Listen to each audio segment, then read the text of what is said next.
Assalamualaikum warahmatullahi wabarakatuh.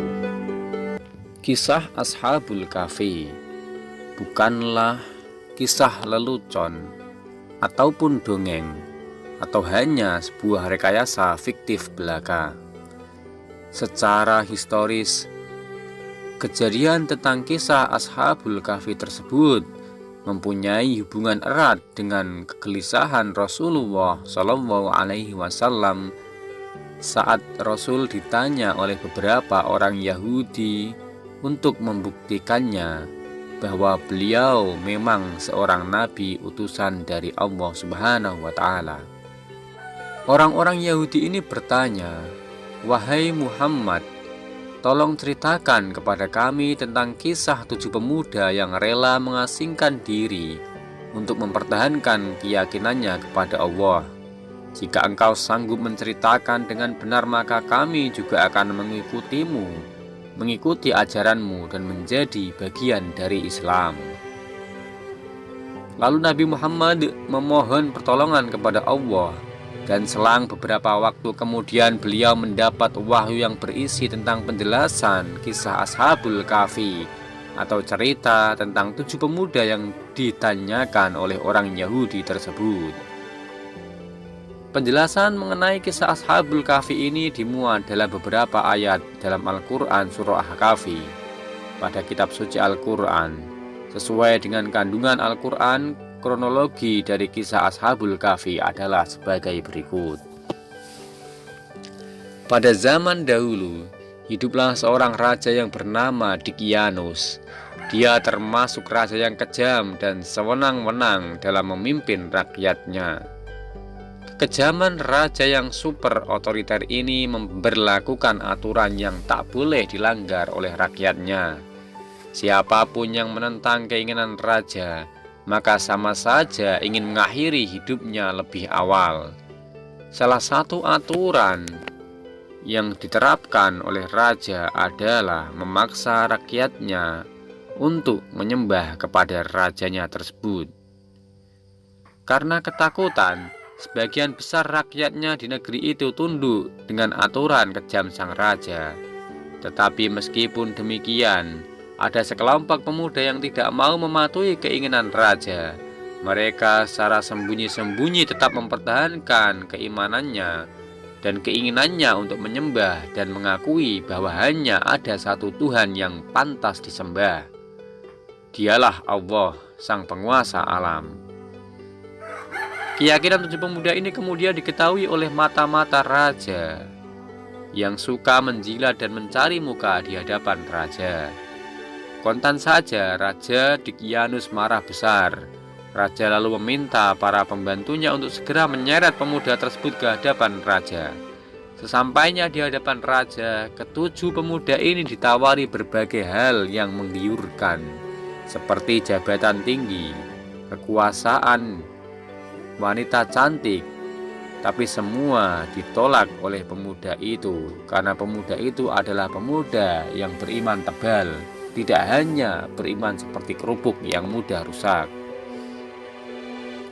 Jawaban para pemuda semakin membuat raja marah dan kehilangan kendali. Raja mengancam akan menghukum mati para pemuda ini jika sampai esok hari mereka tidak berubah keyakinannya. Para pemuda itu ketakutan. 7 pemuda itu pun sama sekali tidak merasa takut. Keimanan yang menancap dalam dirinya membuatnya mantap. Ke-7 pemuda ini akhirnya memutuskan untuk melarikan diri, berusaha, dan juga berpasrah menyerahkan diri dan nasibnya kepada Allah Subhanahu wa Ta'ala. Mereka bertekad untuk bersembunyi di sebuah gua dengan ditemani seekor anjing sebagai petunjuk jalan mereka menuju gua tersebut. Ke-7 pemuda ini akhirnya sampai di sebuah gua untuk bersembunyi di sana. Karena kelelahan, ke-7 pemuda ini tertidur sementara anjingnya berada di sekitar pintu gua. Keesokan harinya, raja meminta agar segera membawa para pemuda untuk dihukum mati. Tetapi langkah raja kejam ini tidak membuahkan hasil. sebab para pemuda telah pergi dan sangat susah dicari. Seluruh rakyat pun dikerahkan untuk mencari para pemuda yang dianggap membangkang. Siapapun yang mampu menemukan dan membawa mereka, maka raja telah menyediakan hadiah dan kenaikan pangkat bagi para pembantu setianya. Pencarian pun dimulai. Tak seorang pun mampu menemukannya. Tetapi salah seorang punggawa menemukan sebuah gua. Tapi gua tersebut dianggapnya angker. Kemudian punggawa tersebut tak mampu dan tak mau masuk ke dalam gua tersebut. Akhirnya dia hanya menutup gua tersebut dengan sebuah batu besar yang diperkirakan mereka tidak bisa keluar dari gua tersebut dan mereka akan mati kelaparan. Waktu terus berlalu, zaman pun telah berganti dari beberapa generasi. Kini kerajaan yang dulu dipimpin oleh raja yang kejam plus musyrik telah berubah menjadi sebuah negeri yang maju dan punya kebebasan dalam menjalankan keyakinan agama. Sementara itu para pemuda yang tertidur di gua terbangun karena perut mereka terasa lapar. Mereka saling bertanya tentang berapa lama mereka tertidur di dalam gua. Salah satu sahabatnya mengatakan jika mereka mungkin tertidur setengah jam. Satu lagi berkata jika dia tertidur 1 jam. Intinya mereka tidak mengerti secara tepat berapa lama mereka tertidur di dalam gua. Lalu salah satu dari mereka diminta untuk pergi ke pasar mencari makanan. Dengan langkah hati-hati mereka menyusuri jalan sambil memperhatikan lingkungan sekitarnya. Dia masih takut jangan-jangan ada mata-mata Raja Dicyanus. Sampai juga pemuda yang mulia ini di pasar. Ia menemui salah satu penjual yang menjajakan makanan. Namun penjual keheranan dengan uang yang digunakan oleh pemuda ini. Ia memandangi pemuda dan memanggil pengawas pasar yang sangat bijak. Pengawas pasar kemudian membawa pemuda ini ke hadapan baginda raja yang soleh. Betapa terkejutnya raja saat pemuda ini menceritakan siapa dia sebenarnya. Raja memeluk pemuda dengan bercucuran air mata yang begitu banyaknya. Raja yang soleh ini kemudian menjelaskan kepada pemuda itu bahwa Raja kejam Dicyanus telah mati 309 tahun yang lalu. Ketika suasana istana menjadi sangat hening dan terharu oleh kehadiran pemuda yang luar biasa ini, tanpa diminta, raja lalu mengajak semua orang yang hadir untuk menjemput teman para pemuda yang masih berada di dalam gua untuk dibawa ke istana. Di hadapan banyak orang, pemuda ini mengatakan agar kita selalu beriman dan bertakwa kepada Allah Subhanahu wa Ta'ala.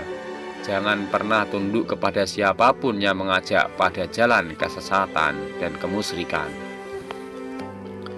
Meskipun raja telah meminta berkali-kali agar mereka tinggal di istana, tetapi pemuda itu menolak dan tetap memilih untuk kembali ke gua.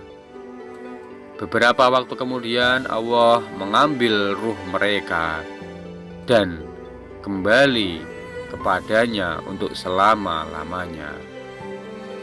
Demikian adalah kisah 7 pemuda yang hidup selama 309 tahun lamanya. Itu adalah tanda kebesaran Allah, bahwa semua yang tidak mungkin di dunia ini adalah mungkin di mata Allah. Ini adalah bukti kebesaran dari Allah. Untuk itu kita harus lebih memantapkan keimanan dan keyakinan kita kepada Allah Subhanahu wa Ta'ala. Berbuat baiklah, maka niscaya akan datang pertolongan dari Allah. Dari hal yang tidak mungkin menjadi hal yang mungkin. Di alam semesta ini tidak ada yang tidak mungkin bagi Allah Subhanahu wa Ta'ala. Di dalam pikiran kita, logika kita mungkin tidak mungkin, tetapi tidak ada yang tidak mungkin di hadapan Allah Sang Khalik. Terima kasih, semoga kisah Ashabul Kahfi ini dapat menjadi pelajaran bagi kita untuk bisa menambah ketebalan keyakinan, keimanan kita, menambah ibadah kita kepada Allah Subhanahu wa Ta'ala. Terima kasih, semoga bermanfaat. Assalamualaikum warahmatullahi wabarakatuh.